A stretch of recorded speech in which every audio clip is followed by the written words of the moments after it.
Bonjour et bienvenue à nos participants à notre formation sur le droit successoral et les défis liés à la COVID-19. Donc, je tiens d'abord à souligner que les terres sur lesquelles nous sommes rassemblés font partie du territoire traditionnel non cédé du peuple Anishinaabe-Algonquin. Je m'appelle Andréane Martel, je suis la directrice générale de la GEFO.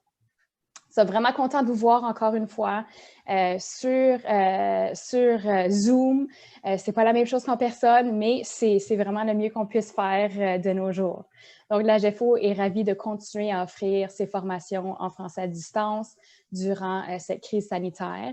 Et c'est vraiment spécial parce que ça nous permet de vous rejoindre vraiment de partout en province. Donc, c'est magnifique d'avoir des conférenciers de partout en province qui participent à nos formations, conférenciers et conférencières.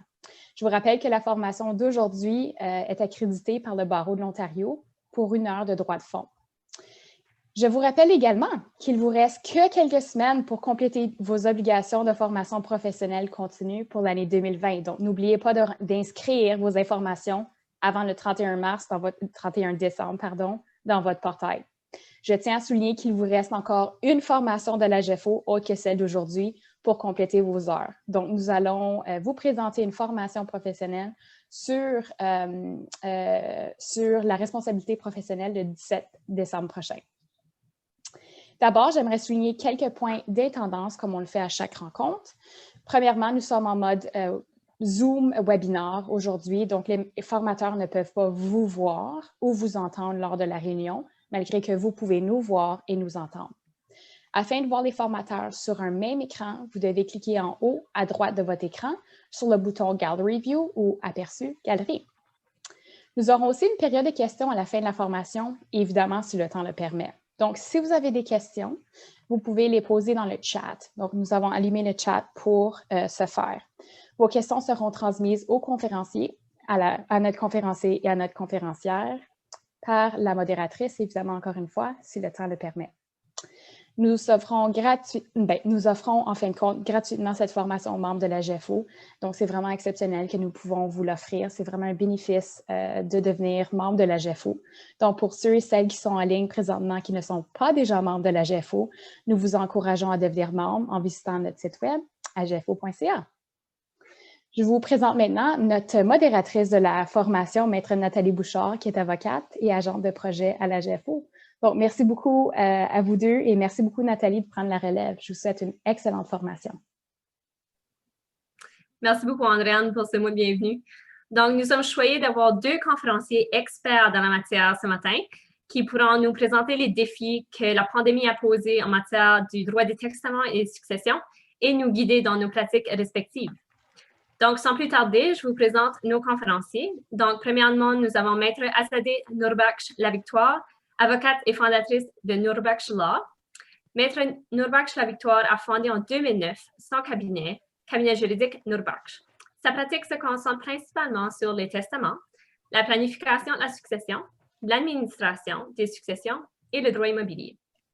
Elle conseille également les organisations à but non lucratif et de bienfaisance en matière d'enregistrement, de gouvernance et de stratégie. Maître Nourbaksh Lavictoire est régulièrement sollicité par les médias de langue française pour ses points de vue sur divers sujets juridiques. De plus, elle s'implique fortement dans la communauté et s'investit bénévolement dans plusieurs organismes. Présidente du comité des langues officielles de l'ABO, elle est également cofondatrice et présidente de Fuite Spinale LCS Canada, qui est un organisme de bienfaisance nationale de santé visant à l'amélioration de la santé des Canadiens qui souffrent d'hypotension intracrânienne spontanée, qui est causée par des fuites du liquide cérébrospinal, ou LCS. Elle parle couramment l'anglais, le français et le farsi. Merci beaucoup. Donc, deuxièmement, nous avons Maître Stéphane Montpremier, qui est avocat, médiateur, arbitre et fondateur de Montpremier Professional Corporation. Maître Montpremier est né dans la ville du Québec et a grandi ici à Ottawa, où moi je suis dans le fond. En 1997, il obtient un baccalauréat en sociologie de l'Université d'Ottawa et en 2000, il obtient un baccalauréat en droit de l'Université d'Ottawa du programme de Common Law en français. Suite à ses études universitaires, Maître Montpremier s'est dirigé sur la rue B à Toronto, où il a complété son stage avec la firme nationale Bennett Jones. En 2002, Maître Montpremier a ouvert son propre cabinet ici à Ottawa et sa pratique est axée sur le droit de la famille et le droit des testaments et des successions. Il est également médiateur et arbitre accrédité. Maître Montpremier s'implique beaucoup dans la communauté en faisant partie de ces diverses associations communautaires et juridiques. Donc, je vous remercie tous les deux d'être présents ici avec nous et de nous aider avec les formations de l'AGFO. C'est très apprécié. Donc, la pandémie a fait en sorte que la pratique du droit a été en constante évolution depuis le mois de mars. Donc, le domaine des testaments et des successions n'en est pas une exception à cette constante évolution. En fait, la crise sanitaire semble avoir suscité une prise de conscience par plusieurs personnes par rapport aux instruments qui sont disponibles pour gérer ses biens et pour planifier sa succession. Donc, Maître Stéphane Montpremier va nous parler du rôle que jouent les procurations durant la pandémie, ainsi que de nombreuses considérations qui sont liées aux options en matière de fin de vie et à la planification successorale. Donc, je vais arrêter mon partage d'écran et ensuite, Maître Montpremier, vous pouvez commencer le vôtre et je vais vous céder la parole. D'accord. Merci beaucoup, Maître Bouchard. Donc, je vais demander aux participants de ce matin d'être patients avec moi parce que je ne suis pas aussi habile avec la technologie Zoom et le PowerPoint que mes collègues. Donc, je vous demande, s'il vous plaît, votre patience. Donc, je vais essayer de faire un share screen. Et je crois que... Et voilà. Est-ce que vous pouvez voir? Oui, excellent. Donc, je vais vous parler un petit peu des procurations, puis des petites questions de planification successorale. En gros, il va y avoir des... Ça va être un peu un tour d'horizon des procurations, puis un tour d'horizon de planification successorale, avec un petit peu d'emphase dans COVID-19. Puis je vais vous conter un petit peu des anecdotes là, de choses que j'ai vécues dans ma pratique depuis la pandémie. Donc, je suis désolée de vous interrompre, Maître Montpremier. Est-ce que ce serait possible d'afficher en diaporama le PowerPoint? En diaporama. Oui. Donc, en bas à droite, oui. Vous voyez, c'est le petit bouton qui est les deux petits boutons à droite. Oui, slideshow. Slideshow? Oui. OK. C'est parfait. Merci beaucoup. Puis là, slideshow, OK, je change avec ma petite flèche. All right. Good. Donc, comme vous le savez tous, au mois de mars, on a déclaré une situation d'urgence. Le gouvernement provincial et fédéral ont déclaré une situation d'urgence. Il y a des lois qui ont été mises en place et ces lois-là, initialement, visaient à... Bon, la situation d'urgence se faisait étendre à des intervalles de 30 jours. Si je ne me trompe pas, il y a eu 4 ou 5 extensions depuis, là. Puis la dernière extension prend fin le 21 décembre 2020. Mais en gros, ce que ces changements législatifs mettent en place, ils permettent aux avocats et aux membres du public de compléter des testaments, des procurations et d'assermenter des affidavits en utilisant des communications et des technologies audiovisuelles comme Zoom, Skype, FaceTime, ainsi de suite. Donc ça, c'est du jamais vu parce que, comme vous le savez tous, lorsqu'on devait faire assermenter un affidavit, il fallait que la personne soit devant nous, puis il fallait que la personne prête serment et jure que le contenu de l'affidavit soit véridique. Et lorsque les gens devaient signer des testaments, les testaments et les procurations devaient être signés en présence physique du client et avec 2 témoins. Donc, ça, c'est un changement pas mal fondamental à la pratique du droit des successions parce que la procédure la plus importante, c'est-à-dire la signature devant 2 témoins, ça a été dramatiquement changé. Donc, c'est quoi le processus puis comment ça fonctionne? En gros, OK, puis je vous recommande très fortement d'aller sur le barreau, sur le site web du barreau de l'Ontario. Il y a une section qui parle de comment que le barreau répond à la COVID-19. Cette section-là, il y a tous les domaines de droit, puis il y a une section où est-ce qu'il parle, il y a une section qui traite sur les testaments et les successions. Puis, il nous donne c'est qu'il y a des frequently asked questions, puis il nous donne aussi des guides de pratique. Donc, il nous suggère ou nous recommande de suivre certaines procédures. Donc, moi, ce que je vais essayer de faire, puis ma collègue va compléter, je vais juste vous donner les grandes lignes là, de ce que le barreau de l'Ontario nous disent de faire. Lorsqu'on signe des testaments et des procurations avec des clients, la chose la plus importante, c'est d'obtenir l'identification de la personne. Donc, bien sûr, il faut, comme on devait toujours le faire, donc vous le savez, il fallait obtenir une pièce d'identification avec image ou avec photo pour confirmer l'identité de notre client. Puis, idéalement, cette pièce-là devrait avoir une adresse. Donc, moi, typiquement, je demande un permis de conduire ou un passeport. Puis, certains avocats, moi je ne le fais pas, mais certains avocats demandent une deuxième pièce d'identification. Je sais que lorsqu'on fait des transactions immobilières, il faut avoir 2 pièces d'identification, une avec image, avec photo. Donc, il faut identifier le client avec une pièce d'identification, puis aussi, il faut essayer de vérifier l'identification. Donc, c'est une bonne idée d'essayer d'obtenir une deuxième pièce d'identification, puis s'assurer que la personne qu'on voit quand on fait la rencontre vidéo, c'est effectivement la personne qui est sur la pièce d'identification. Puis moi, ce que je fais ou ce que je recommande, c'est de demander au client de nous fournir son adresse. Donc, moi, j'ai un questionnaire que je demande aux clients de remplir. J'envoie le questionnaire aux clients, puis je leur demande de me renvoyer le questionnaire complété avec leur nom, leur numéro de téléphone, leur adresse, qu'est-ce qu'ils font, leur lieu de travail, et aussi de m'envoyer une pièce d'identification. Puis là, au moment de la rencontre, je regarde la pièce d'identification, leurs photos, je vérifie l'information, puis je m'assure qu'il n'y a pas de la fraude ou du foul play. Là, donc, puis on doit vérifier pour s'assurer que l'information qu'on a, on fait de notre mieux pour s'assurer que il n'y a aucune information frauduleuse. Donc ça, c'est au niveau des signatures.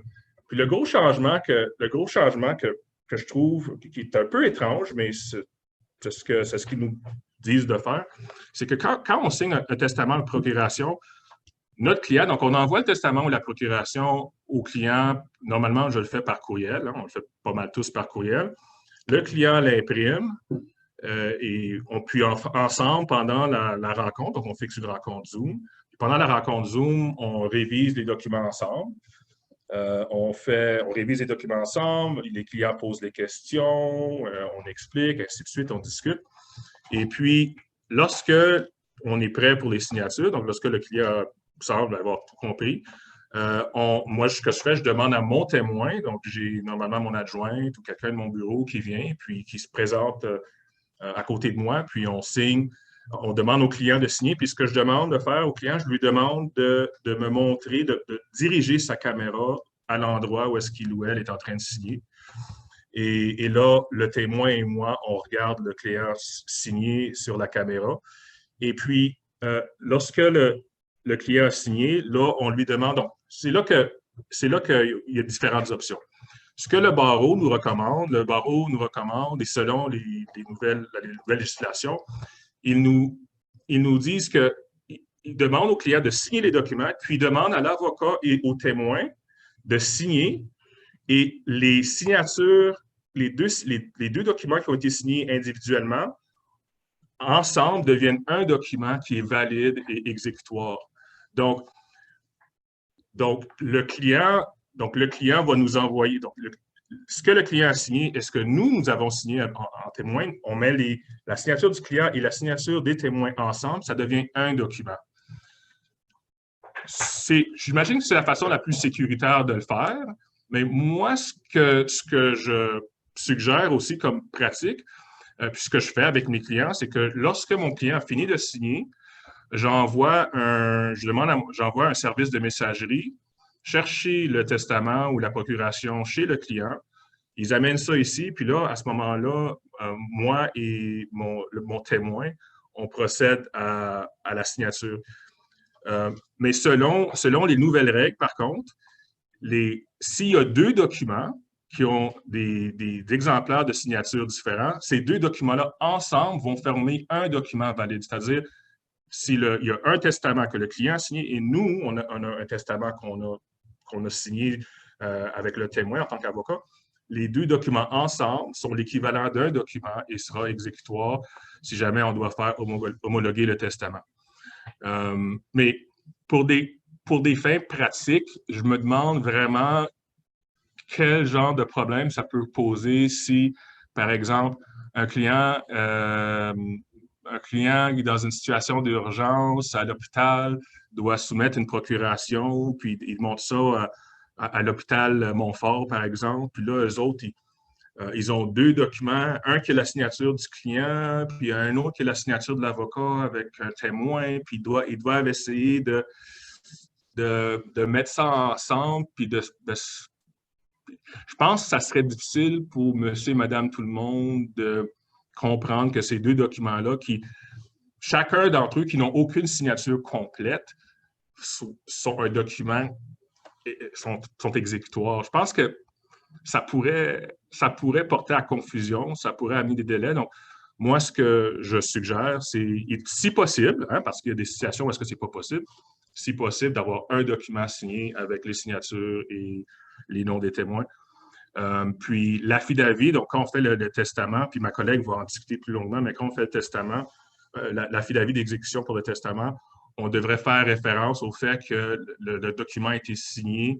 Donc, dans l'affidavit d'exécution, on devrait faire référence au fait que le document a été signé en utilisant Zoom ou une technologie de communication audiovisuelle.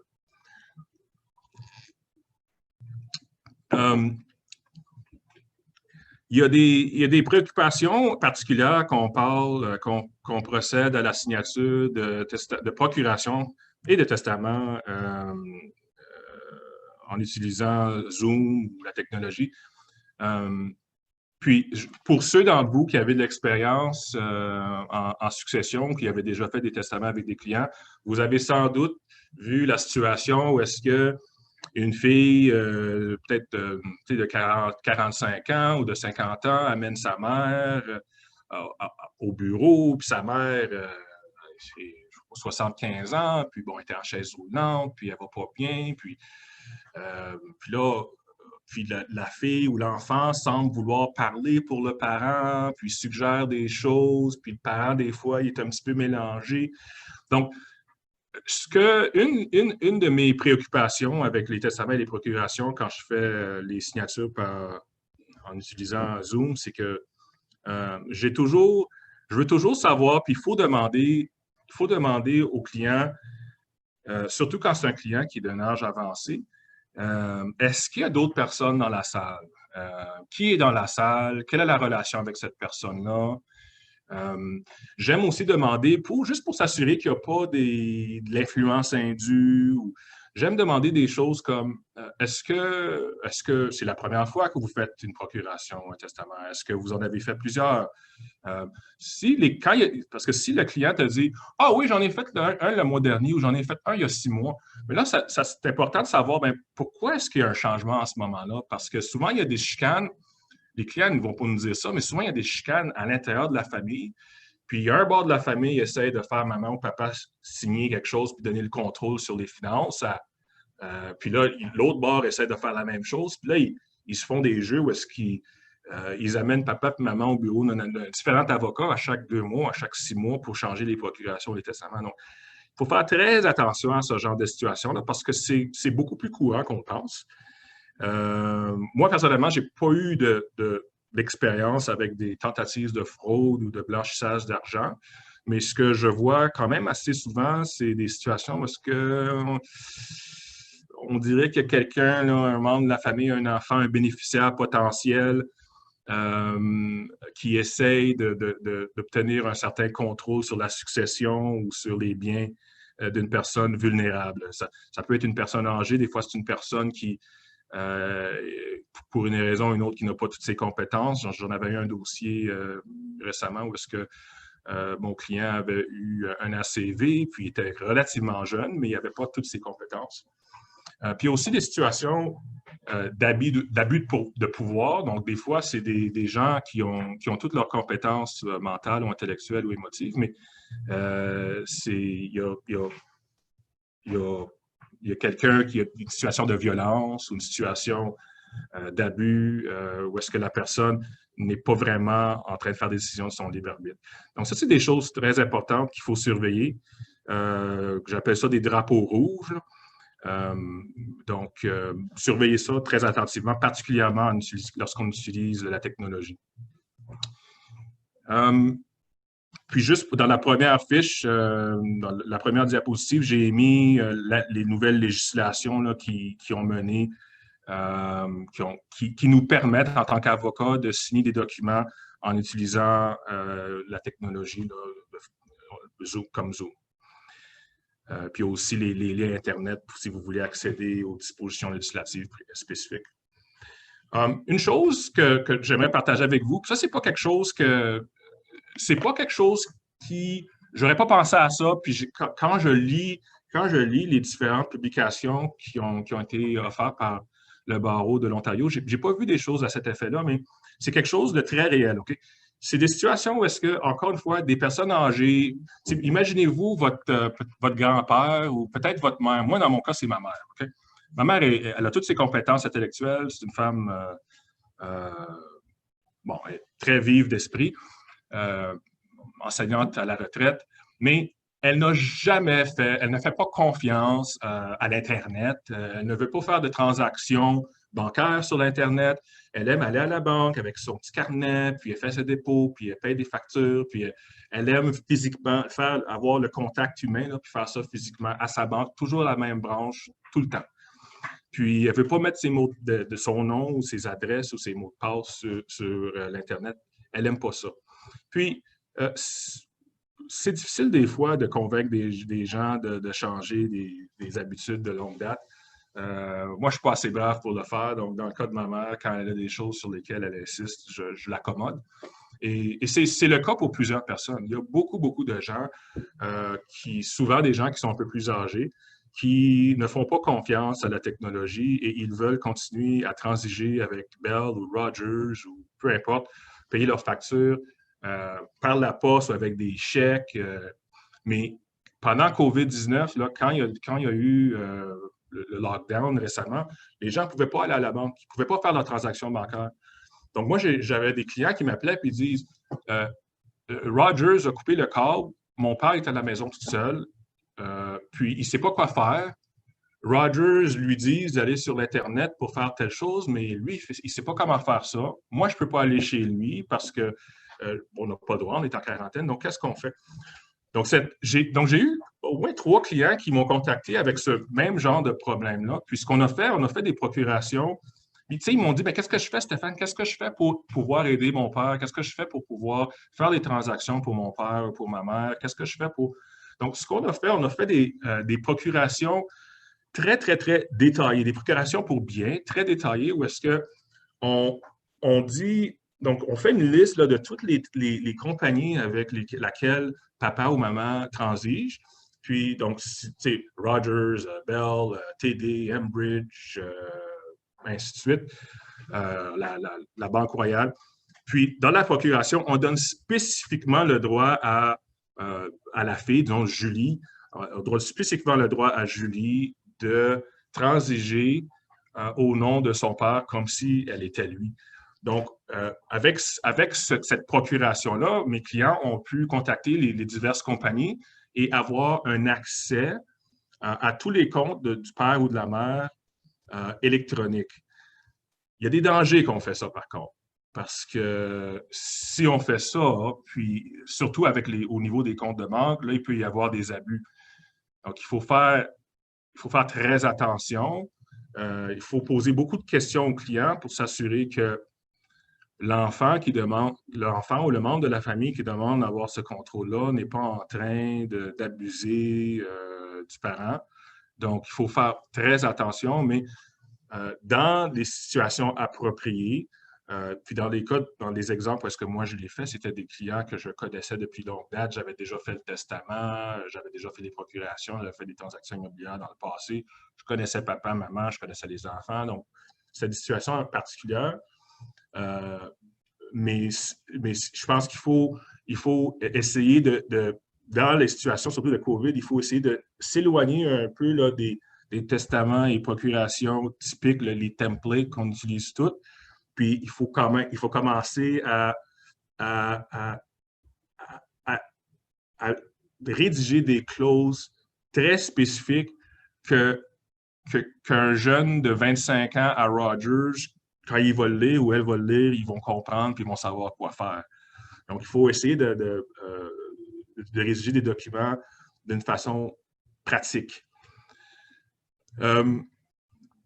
Au niveau des procurations pour soins, j'ai beaucoup de clients qui, j'imagine, avec COVID-19, puis la maladie, les hospitalisations, chaque jour, on entend parler de X nombre de milliers de personnes qui sont décédées ou qui sont malades à l'hôpital. Donc, pour des raisons évidentes, les gens pensent beaucoup plus à la mort et à la maladie qu'avant.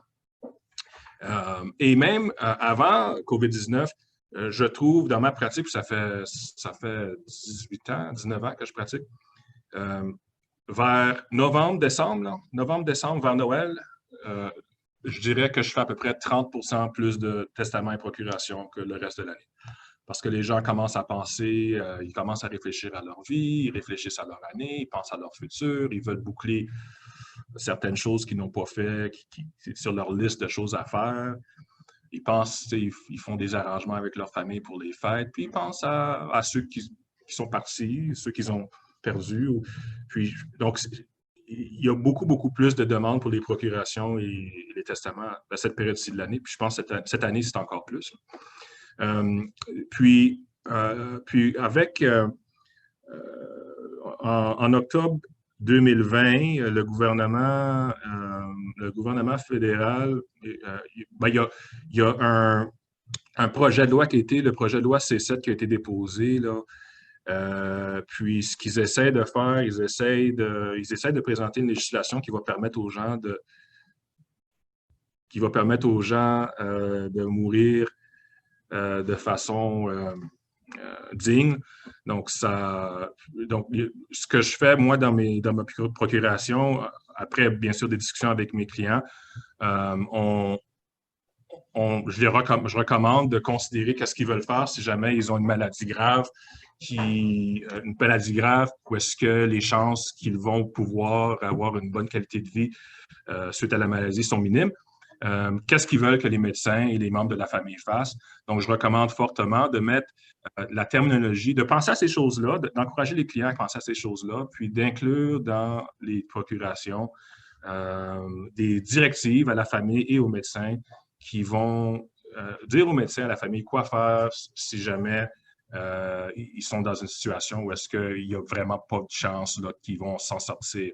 Est-ce qu'ils veulent que les médecins fassent tout en leur possible pour les maintenir en vie ou est-ce qu'ils veulent que les médecins s'assurent tout simplement qu'ils ont des médicaments pour réduire la douleur puis réduire la souffrance puis qu'ils soient confortables. Donc ça, c'est des discussions que je crois qu'il faut avoir avec les clients puis je pense que c'est des choses qu'on devrait ajouter dans les procurations pour soins, particulièrement maintenant là, pendant la pandémie.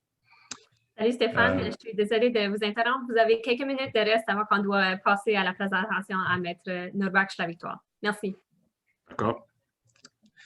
Bon, planification successorale. Juste, je vais aller assez vite à travers les prochains écrans. Donc, de temps à autre, il va y avoir des clients qui vont venir vous voir, puis ils sont vraiment en terminale. Donc, il y a un cancer stage 4, il y a 75 ans ou 82 ans, puis on sait que la personne ne va pas survivre longtemps. Donc, ce que je recommande dans certains cas, OK, puis il faut faire attention, dans certains cas, afin d'éliminer les frais de l'homologation, donc afin d'éliminer les probate fees, ce que je recommande, c'est d'ajouter le nom des bénéficiaires au titre de bien-fonds, donc au titre de propriété. Puis là, au moment du décès, le titre de la propriété du client va être transféré au bénéficiaire et on va être capable d'éviter les frais d'homologation et les frais d'avocat. Puis aussi, en faisant ce transfert-là, c'est comme si le transfert avait eu lieu avant parce que dès que la personne décède, le titre est automatiquement transféré au survivant, et ce qui fait en sorte que le bien n'est plus est à l'abri des créanciers. Et si jamais il y a quelqu'un conteste la validité du testament, le bien ne fera pas partie du litige parce qu'il aurait été transféré avant le décès. Je vous encourage aussi d'encourager vos clients à utiliser l'accord de cohabitation comme outil de planification successorale. Parce qu'il y a beaucoup de parents, il y a beaucoup de clients qui veulent léguer des biens à leurs enfants, mais ils veulent s'assurer que le conjoint ou la conjointe ne puisse pas bénéficier du bien qu'ils vont léguer. Donc, le contrat de cohabitation ou l'accord de cohabitation ou l'accord de mariage, c'est un outil très important à considérer pour ces clients-là. Et aussi, il y a les dons de son vivant, qui est un outil de planification successorale, mais je pense aussi c'est bien que il y a des avantages lorsque les parents font des biens de leur vivant, parce que ça les permet de voir les héritiers bénéficier là, de ce qu'ils leur lèguent, et ça évite aussi les frais d'homologation et ça évite d'autres complications au niveau des créanciers. Mais il faut considérer les risques pour s'assurer que la personne a assez de ressources pour ne pas affecter sa retraite de façon négative. Puis, dernière chose, si vous avez des clients qui ont toutes sortes de fonds enregistrés, donc des REER, des FER, des frais d'épargne-études, des CELI ou des polices d'assurance-vie, très, très, très important que le client nomme des bénéficiaires à l'intérieur de ces instruments-là, parce qu'en nommant des bénéficiaires, il n'y aura pas de frais d'homologation, parce que les biens pourront être donnés directement aux bénéficiaires sans passer par la succession.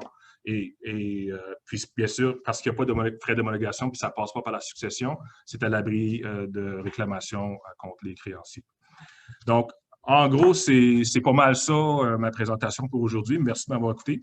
Ça me ferait plaisir de répondre à vos questions. Puis, une once de prévention vaut mieux qu'une livre de traitement. Merci. Merci beaucoup. Donc, j'aimerais aussi mentionner aux participants que vous allez recevoir les PowerPoint en format PDF demain. Donc, ne vous en faites pas si que vous n'avez pas eu la chance d'entendre Maître Montpremier discuter. Mais super bon conseil pratique, Maître Montpremier, merci beaucoup. Donc, suite à la mise en place des mesures de sécurité par le gouvernement, plusieurs défis se sont soulevés quant à la passation des testaments et des procurations. Donc, la distanciation sociale a fait en sorte que la passation, c'est compliqué et les avocats ont dû penser à des solutions créatives pour résoudre à cette problématique. Et Maître Neubach-Lavictoire va maintenant discuter des exigences de la passation et comment ces exigences ont changé depuis la pandémie. Et elle nous informera quant aux meilleures pratiques pour le témoignage virtuel à distance, l'évaluation de la capacité virtuelle et la possibilité d'une réforme permanente dans le domaine. Donc, je vous cède maintenant la parole. Merci beaucoup. Ah, vous êtes sur muet. Merci beaucoup. Merci à Nathalie pour la présentation. Et Stéphane, très bonne présentation. Elle était beaucoup plus high-tech maintenant que tu pensais. Bonjour tout le monde, je suis vraiment heureuse d'être parmi vous aujourd'hui et merci à tous les organisateurs et les membres de l'AGFO pour cette formation et pour m'avoir invité. Alors, comme Nathalie vient de souligner, ma présentation sera centrée sur la passation des testaments et les procurations depuis la pandémie de COVID-19. Je ferai d'abord un survol rapide des nécessités de passation avant COVID-19 pour vous mettre dans le contexte. Et j'examinerai ensuite les circonstances difficiles qui ont précipité le besoin d'une ordonnance d'urgence.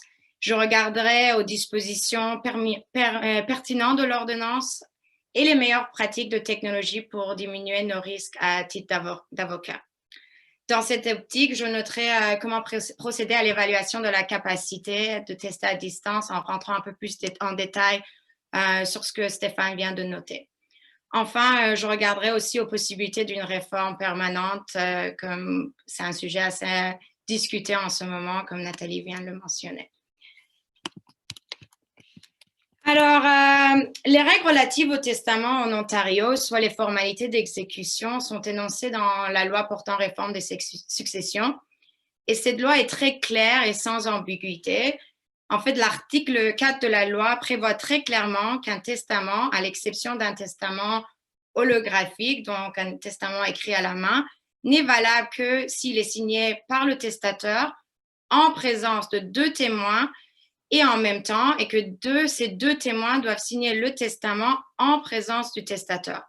Donc, l'exigence de présence est considérée comme étant se trouver dans la même pièce physiquement et être en mesure de se voir signer le testament.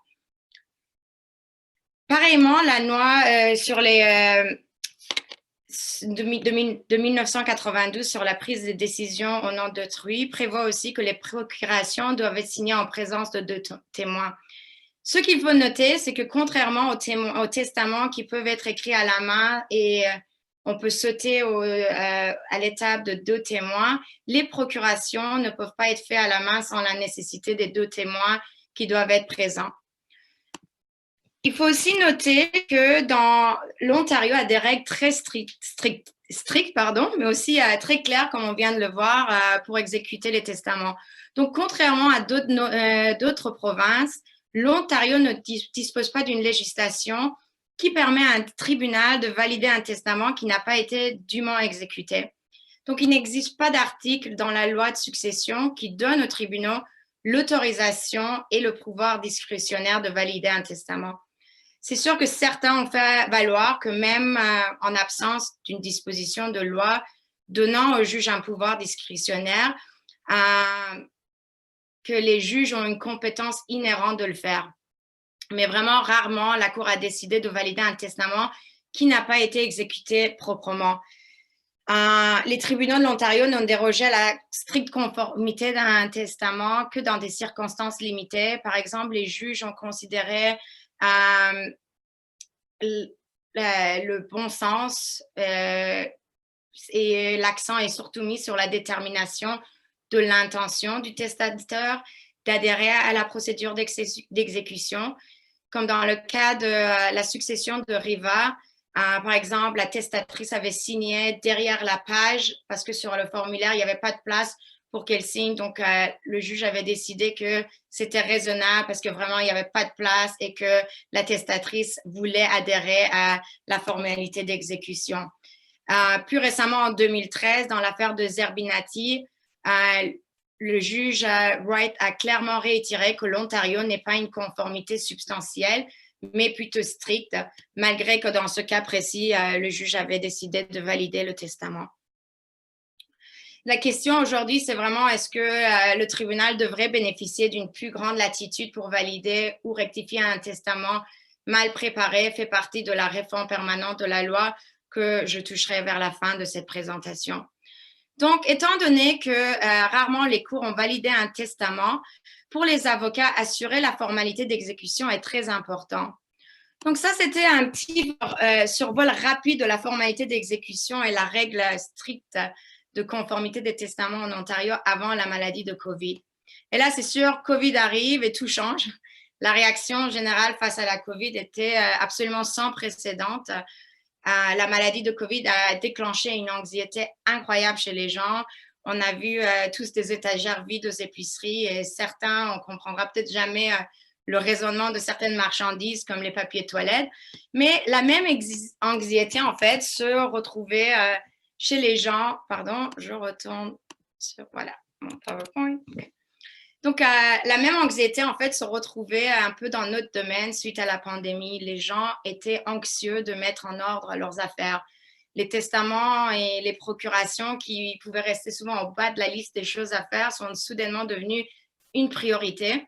Mais les avocats on faisait face à un défi, comment on pouvait respecter le mandat de confinement du gouvernement et la traditionnelle réunion de signature face à face au bureau qui était hors de question.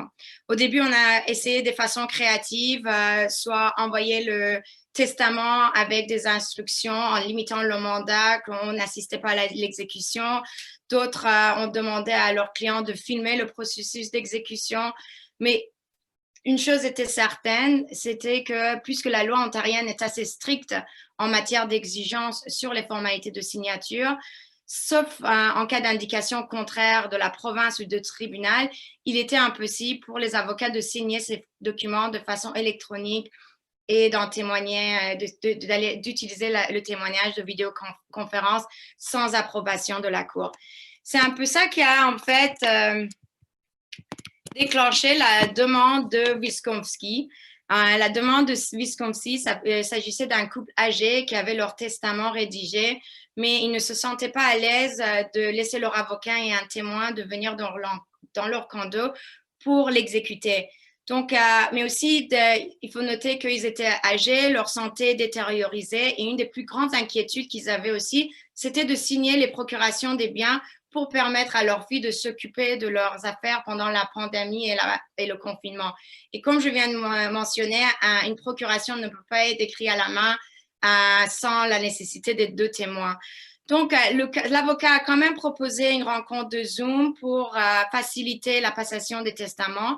Mais puisqu'il était inquiet de la formalité d'exécution, sous consentement de ses clients et sur une base de pro bono, l'avocat a décidé d'amener une demande à la Cour supérieure de justice en Ontario à Toronto pour que les documents de Wisconsin soient déclarés avoir été exécutés conformément à la loi. La Cour a accepté d'entendre la demande d'urgence, mais un jour avant l'audience prévue, le bureau du procureur général de l'Ontario a émis l'ordonnance qui permettait de passer et d'attester les testaments à distance au moyen de plateformes audiovisuelles. C'est sûr que la demande de Wisconsin et la consultation avec les avocats en droit successoral a permis la naissance de cette ordonnance. Donc, cette nouvelle ordonnance permettait aux gens d'utiliser les plateformes audiovisuelles en notant que les parties pouvaient se voir, s'entendre en temps réel et qu'un des témoins était un avocat en vertu de la loi sur le barreau de l'Ontario, donc un avocat. Et donc, quelques jours plus tard, ils ont un 2e décret sorti permettant aussi les copies respectives. Donc, on avait maintenant, on pouvait non seulement témoigner en temps réel en notant que les 3 parties peuvent se voir et s'entendre et qu'un est avocat, mais aussi on pouvait signer des copies respectives. Le 21 juillet, la loi de 2020 sur la réouverture de l'Ontario a été introduite, comme Stéphane l'a mentionné, et cette loi explique que les décrets continuent pendant tout le temps que la prolongation est accordée en vertu du règlement 458. Et comme Stéphane a mentionné, présentement, la passation des testaments sur la plateforme audiovisuelle est permise jusqu'au 21 décembre. Il faut donc garder un œil sur le règlement 458-20 pour s'assurer, voir si après le 21 décembre, il y aura une prolongation de cette date. Donc, depuis cette ordonnance, les testaments et procurations peuvent être signés à distance. On se retrouve maintenant peut-être avec des testaments de 35 à 50 pages à cause des copies respectives et selon la complicité des testaments, mais au moins ça permet de donner accès à la justice en droit successoral dans un sens durant la pandémie. Ce qu'il faut souligner, c'est qu'il y a une différence sur passation des testaments en moyen de plateforme audiovisuelle et la signature électronique. Il ne faut pas oublier que la signature électronique pour les testaments n'est pas acceptée en Ontario. La loi de 2000 sur le commerce électronique le mentionne expressément. Dans d'autres provinces, par exemple la Colombie-Britannique a adopté une loi qui permet au tribunal d'accepter les testaments électroniques et le témoignage à distance. Toujours pas en Ontario, donc quelque chose à s'assurer de ne pas mélanger. Certainement encore, on verra dans la réforme, je pense que c'est quelque chose que ça va éventuellement changer. Si pas avec nous, la nouvelle génération qui est beaucoup plus high-tech va certainement inciter sur la modernisation de la passation des testaments. Donc maintenant qu'on peut témoigner et exécuter les testaments et procurations virtuellement, quelles sont les meilleures pratiques pour témoigner les testaments et les procurations? Bon, à ce jour, il n'existe aucune jurisprudence vraiment traitant de la question de la présence virtuelle, mais on peut bien minimiser nos risques de réclamation pour faute professionnelle. Mon Dieu, j'ai du mal. Donc, à titre d'avocat, on veut s'assurer d'éviter les circonstances suspectes qui peuvent réfuter la présomption que le testateur possédait les connaissances et l'approbation requise et capacité testamentaire lorsqu'il a signé son testament. Dans l'arrêt Wood contre Hay, la Cour suprême du Canada a souligné les circonstances suspectes qui peuvent être les circonstances ayant entouré la préparation du testament, les circonstances tenant à mettre en doute la capacité du testateur ou les circonstances tenant à montrer que la volonté du testateur a été dominée par la contrainte ou la fraude. Traditionnellement, l'un des moyens par lesquels les avocats tentaient de se prémunir contre les circonstances suspectes consistait vraiment à rencontrer notre client seul à plusieurs reprises pour vérifier et assurer que les instructions fournies sont cohérentes. Donc, si on ne voit pas notre client en personne et on les voit virtuellement par moyen de plateformes audiovisuelles, comment on peut s'assurer que la rencontre avec notre client est privée, qu'il n'y a pas un membre de famille hors champ, que quelqu'un n'incite pas notre client? Les avocats, vraiment, et les organisations professionnelles ont été exceptionnels. Ils ont rapidement rédigé et partagé des listes de contrôle, de bonnes pratiques et des bulletins d'information et de blogs pour aider la profession à naviguer durant la pandémie et avec les changements technologiques. Ici, j'ai fait un petit survol de ce qu'on a retenu de ces listes. Avant la téléconférence, le formulaire. Alors, l'offre recommande aux avocats de demander à leurs clients de remplir un formulaire d'accueil avant la réunion virtuelle, de leur demander de fournir des détails, tout document nécessaire avant la rencontre pour permettre à l'avocat de se préparer efficacement pour la rencontre. La vérification de l'identité, Stéphane a souligné pas mal en détail, mais c'est très important de s'assurer, bien sûr, que c'est la même personne. Je ne vais pas rentrer en détail parce que Stéphane l'a pas mal souligné. 3, la liste pour la rencontre virtuelle. Alors, comme j'ai mentionné, les avocats et les organisations professionnelles nous ont donné plusieurs listes qui peuvent nous aider à nous assister lors des rencontres virtuelles. Ces listes sont en anglais, mais la plupart des avocats ont maintenant rédigé leur propre liste qui garde une conformité pour s'assurer qu'on suit toujours les mêmes étapes pour toutes les rencontres. Donc, les gens ont le consentement que le témoin est ici, on peut s'entendre et se voir à temps réel. Enregistrement de la rencontre, demander le consentement à des personnes et enregistrer leur rencontre. Tenir, comme Stéphane a dit, pour les testaments, ça peut être très long, mais ce qu'on fait, c'est prendre chaque document qu'on signe, le mettre devant l'écran, baisser l'écran et voir la personne signer. Ça peut être long, mais ça assure la conformité d'exécution. Donc, et pour les circonstances suspectes, je demande toujours aux clients de faire le tour de la salle avant de signer avec leur caméra pour s'assurer que personne d'autre est dans la salle et prendre des notes. Bon, là, je change de prendre de notes. Mais malgré que maintenant, on a tendance à enregistrer, il faut quand même garder la prise de notes. Je regarde mon temps. Parfait. Donc, on ne peut pas remplacer la vieille prise de notes qu'on avait. Et dans l'arrêt Scott contre Cousins, la Cour d'appel a souligné les obligations de l'avocat lors de la prise d'instruction pour les testaments et la prise de notes et a souligné l'importance d'une enquête diligente pour que l'avocat soit convaincu que le testateur a la capacité testamentaire. Donc, nos notes contemporaines constitueront toujours la bonne preuve des observations, des préoccupations qu'on peut avoir.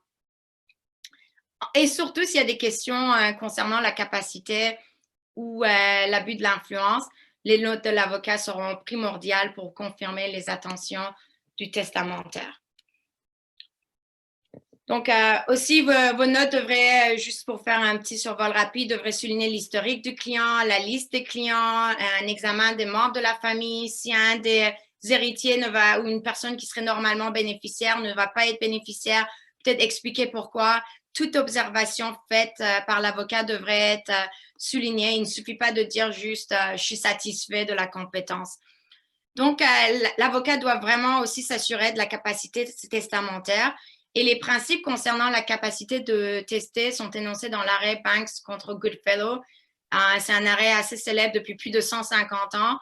Et la Cour d'appel de l'Ontario, les principes existent encore. Et la Cour d'appel de l'Ontario, dans l'affaire Hall contre Bennett, la succession de Bennett, a à nouveau examiné le droit de la capacité testamentaire et a jugé que pour avoir un esprit sain, il faut s'assurer que le client comprend la nature de l'effet du testament, comprend les biens qu'il possède, comprend les bénéficiaires qui vont hériter et pourquoi ils sont pas, et les réclamations qu'ils pourraient avoir contre la succession, et avoir aucun trouble mental qui peut affecter ses affections ni son sens du bien ou de sa volonté de disposer ses biens.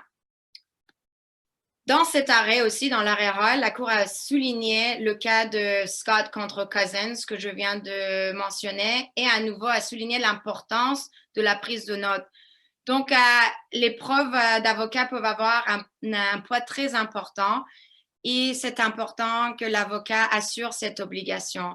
Donc, il faut faire, quand on fait virtuellement, de faire des rencontres assez détaillées sur la plateforme de Zoom, poser des questions que vous ne poserez peut-être même pas habituellement, soyez invasif s'il le faut, documenter toute information. Il ne faut pas juste dire « je suis satisfaite de la compétence ». Il faut poser des questions ouvertes.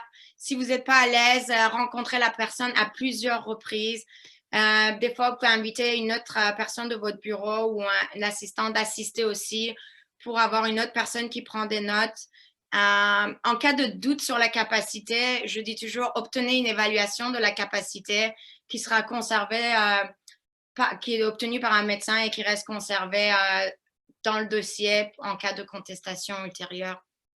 Il faut aussi s'assurer de parler en privé, il faut faire plus attention au visage de votre client. Est-ce que les yeux, ils commencent à regarder ailleurs quand ils vous répondent? Est-ce qu'il y a une hésitation?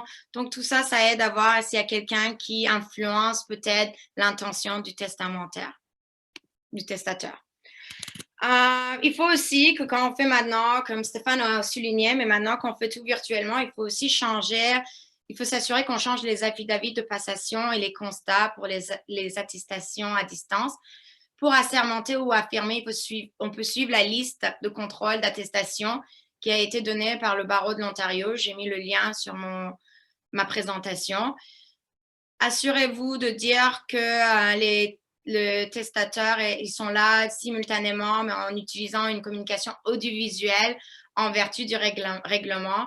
Je souligne le règlement parce qu'on ne sait pas dans 30 ans s'ils vont se rappeler de la pandémie et toute cette histoire de virtuel. Donc, je m'assure de dire en vertu de quel règlement le processus de passation a été fait en utilisant la communication audiovisuelle.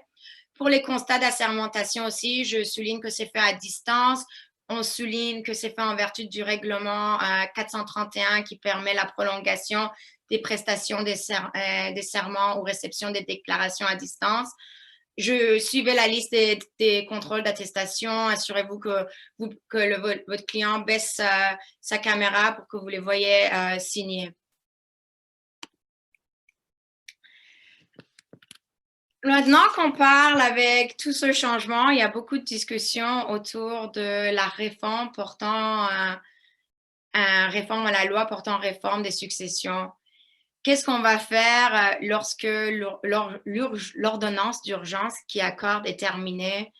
La question de possibilité d'assister à la rédaction d'un testament ou d'exécution d'une procuration par le biais de technologies et de communication audiovisuelle et la possibilité de signer des copies respectives et identiques. Est-ce que ça va être rendu permanente ou non? On sait que la question est soulevée et les avocats en droit successoral ont été invités, la date limite était le mois d'août, de soumettre leurs opinions. C'est sûr que ça permet aux avocats de rendre l'accès à la justice en droit successoral aux clients qui ne peuvent pas se présenter au bureau, mais il y a aussi des désavantages. Les gens pensent que c'est plus rapide, mais c'est vraiment, ça prend énormément plus de temps. Mais on espère qu'avec le temps et qu'on s'habitue, que ça va devenir plus facile de naviguer la nouvelle façon de faire.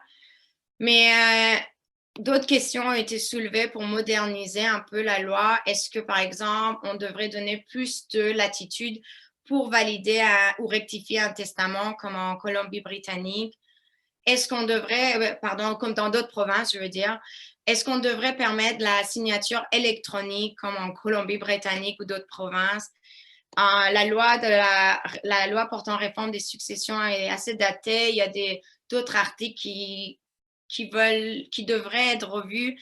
Par exemple, la question de l'article 16, est-ce qu'un testament normal qui est révoqué lors d'un mariage cet article, est-ce qu'il devrait être abrogé? Est-ce que la part préventielle d'un conjoint qui est présentement fixée à 200 000 $ devrait être mise à jour? Donc, il y a beaucoup de questions qui sont soulevées et on regarde, la province regarde à la modernisation du droit successoral. Il y a certains avantages, mais comme on vient de voir, ça a un poids énorme pour les avocats de répondre à leurs obligations quand le processus est changé de la présence physique aux plateformes audiovisuelles. Donc, c'est certainement une discussion et un sujet à suivre. Voilà, j'ai fini ma présentation, mais ça me fera plaisir, ça nous fera plaisir, Stéphane et moi, de prendre des questions s'il y en a. Merci beaucoup, Maître Nurbach, la victoire. C'était une présentation super intéressante. J'ai reçu quelques questions dans le chat, mais étant donné qu'il est 11h56, je pense que je vais juste pouvoir vous en poser une. Donc, la question, ça a rapport avec un commentaire de Stéphane un peu plus tôt dans sa présentation.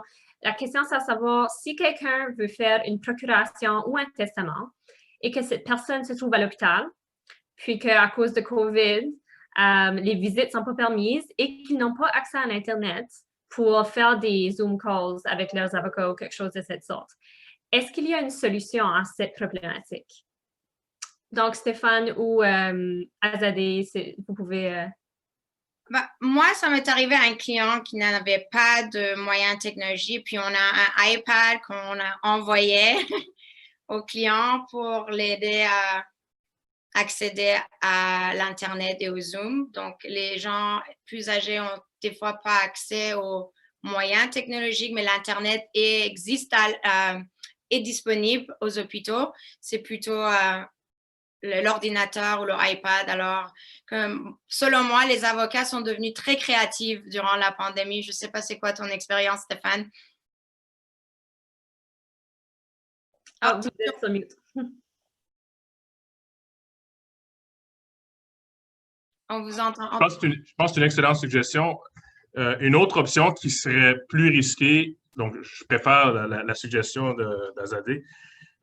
Une autre option, si possible, si vous êtes à l'aise à le faire, l'avocat pourrait aller à l'hôpital lui-même ou elle-même, puis signer avec le client, mais c'est pas idéal, là, surtout dans la situation de COVID. Mais j'aime beaucoup l'idée d'envoyer un iPad ou un téléphone ou quelque chose au client. Merci. On a eu une nouvelle question dans le chat. Elle est écrite en anglais, puis je ne suis pas super traductrice, donc je vais vous la poser en anglais. Can the wills be collated into one document post-virtual signing, as suggested by Stéphane, so that the extra pages can be destroyed? Il n'y a pas de direction encore qui nous permet de faire ça. Et selon moi, la formalité d'exécution est très importante. J'aurais tendance à ne pas le faire et garder les copies respectives comme telles, sauf si j'ai une ordonnance de la Cour qui me permet ou si on a des instructions plus tard qui permettent de le faire. Mais on peut toujours rencontrer le client après la pandémie et signer une copie du testament qui met fin à tout ce processus. Mais personnellement, je pense que j'hésiterais de faire quoi que ce soit sans que ça ne m'a pas été dicté ou sans ordonnance de la Cour. Stéphane, je ne sais pas. Moi, je suis d'accord avec ma collègue. Moi, ce que je fais qui n'est pas complètement en ligne avec les directives, je préfère avoir un seul document et le client signe le document pendant que moi, je le vois signer le document et on enregistre avec la permission du client la signature. Et là, soit le client dépose le document à mon bureau, on a un genre de mail slot dans notre porte et nous, on complète, ou nous, on envoie, parce que certains clients qui ne peuvent pas se déplacer, on envoie quelqu'un chercher les documents signés auprès du client, puis on complète la signature, puis on écrit un affidavit d'exécution expliquant qu'est-ce qu'on a fait, quel est le processus qu'on a suivi, juste pour que tout soit comme bien documenté puis assermenté. Puis, j'ai l'impression que si jamais je dois faire homologuer un testament, je pense que ce processus-là tiendrait debout, là, à mon avis. Mais c'est ça ma réponse. J'aimerais vous remercier tous les deux pour votre participation aujourd'hui puis vos présentations. Je suis certaine que les participants ont aussi trouvé ça utile. Donc, j'aimerais aussi souligner aux participants que vous allez recevoir un sondage d'évaluation à la suite de la formation aujourd'hui pour votre rétroaction. Donc, si vous vouliez prendre quelques minutes pour le remplir en ligne et nous fournir vos commentaires, la GFO serait très content. On apprécie toujours de recevoir les commentaires de nos participants. Comme mentionné par Andréane au début de la réunion, nous avons une dernière formation pour l'année 2020, le 17 décembre. Donc, vous pouvez aller sur notre site web et vous enregistrer. Donc, la formation d'aujourd'hui a été enregistrée et vous allez recevoir un lien pour la visionner à nouveau sous peu aussi. Donc, sur ce, j'aimerais tous vous souhaiter une super belle après-midi puis une bonne fin de 2020, presque. Merci beaucoup tout le monde. Merci tout le monde. Merci. Bonne journée. Au revoir.